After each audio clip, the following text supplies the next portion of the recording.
Hello there everybody, RegiTime here, and we're going to be looking at a hand I played today that's it's not super unusual, but it's not typical either. It's not something that you're going to see in every session you play, and it's quite an interesting turn situation I feel. So I'm just looking for some feedback on how I played the hand, and just hopefully it'll give you guys something to think about outside of the usual kind of hands that you see shared. So without further ado, let's go ahead and progress with the hand. So I have 10-10 in the cutoff, make a very standard 3x open, escrow, whatever you want to call him, escrow real calls on the button, and then this Scoochaz who seemed to be a fish, did this weird min 3-bet thing. My reads on the players were escrow real, don't know a lot about him, he's not someone I've really been that aware of until now. I got the impression he was a weak regular, but I wasn't totally sure. He certainly hadn't been getting in my face, and I just barely noticed him. I noticed him at tables quite a lot, so I guess he's playing more than one table, but I hadn't tangled with him. He didn't appear to be the type of player that gets out of line at all, and yeah, that's my read on him. And Scoochaz, he just seemed like some sort of weird fish. I've never seen him do this before, but I've seen him in like lots of parts, like making all sorts of weird small raises like to 62 and 78 and 86, all kinds of like weird small sizing type things. So, although when we get min 3-bet by a fish, it's never a nice thing to happen to us because we can think, oh shit, here we go. Here we go. He's probably just got a premium hand here. I don't want to just call because I'm very confident I can get value for my hand still. So I went ahead and I made a 4-bet for two reasons. Number one, to try and get Escorial out of the pot, and to try and get myself head one, not number one and number two. It's all kind of one thing.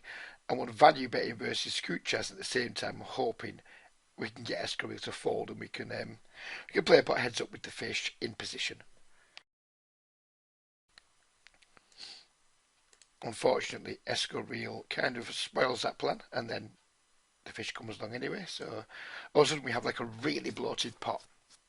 There's a lot of money in this pot already. There's what's that, 40 blinds, and we've still got a bunch to play for behind. We're 100 blinds over, 100 blinds deep, still with the fish, and whatever that is, 80 blinds is it? 80 blinds deep with Escorial. Now I was toying with the idea of pausing the video here and saying, like, what do we do? But I think right now it's a super easy bet for value still, in my opinion. A little bit concerned about Escorial. He could, I guess, have a set, maybe. Who knows? Depends just how much he could. I mean, if he thinks Scoochaz is going to call the 4-bet, if I was in Escorial's position and I saw me 4-bet, if I thought the fish was going to come along, I probably would call with pretty much everything I called with the open raise because I'd want to be playing with Scoochaz. So I think he can have sets. He can maybe have stuff like some kind of like flush draw with suited connectors, like some of the better suited connectors. But yeah, I still think it's because of Scoochaz it's a bet for value. So I went ahead and I made the bet, and we got the worst possible result really, in that Escorial called and the fish folded, and then we hit a brick turn, and this is where we're kind of pausing the hand, and we're going to ask you guys what you think. I think three options. I think all three of our options are viable here. I think jamming to get called maybe by some kind of like pair plus flush draw or flush draw or pocket nines, I guess. Who knows? Maybe we even get into fold a hand like pocket jacks here. Seems super unlikely, but I think it happens a non-zero percentage of the time. Or do we call to make it like we're giving up? So if he has called with a flush draw, he might just jam. Don't like that option too much because my read was that he was not really the sort of pill that gets in your face and it's a bit weak. Or do we just check fold, assuming that once he calls the 4-bet and then calls the flop bet, we're almost never good here. So yeah, there's your three options. If you can think of a fourth one, please do enlighten me with it. So what would you do? How would you have played the hand any differently by me? I mean, I guess we could just have called pre. Um, but apart from that, if you were going to four bet, would you have four bet bigger? If we go right back to pre-flop, would you have four bet bigger just to try and ensure we got the four from Escorial? I mean, we guess we could have made it six here.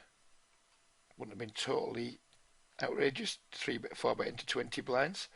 I think 420, when I think about it now, is definitely too small. I think I wanted to make it 450, so it barely makes a difference. But I think my plan pre-flop at the time was to four bet and probably fold to a jam. So that's maybe why I made it smaller. I don't know if four bet folding to a jam is any good here. I was just thinking of all the things Scoot is going to call with. So I guess it was like a four bet for value, fold to a jam. That's what I was doing. Is that good? Is that bad? What do you think? Can we have a four bet fold to a jam here? If we are going to four bet fold, how is that side looking? Does this induce light jams? I don't think it does personally, but does it? So these are all the things you want to consider. The four bet pre. Should I have done it? If so, what size should I have chosen? Flop C bet. I think that's the most standard part of the entire hand. I think it's a very standard C bet. And then we get to this point, and then what we're doing here? Are we shoving? Are we check calling? Or are we check folding? So there you go. I hope the hands give you something to think about, and let me know what you think. Thank you very much, and hopefully I'll get some feedback from you all really soon. Bye bye for now.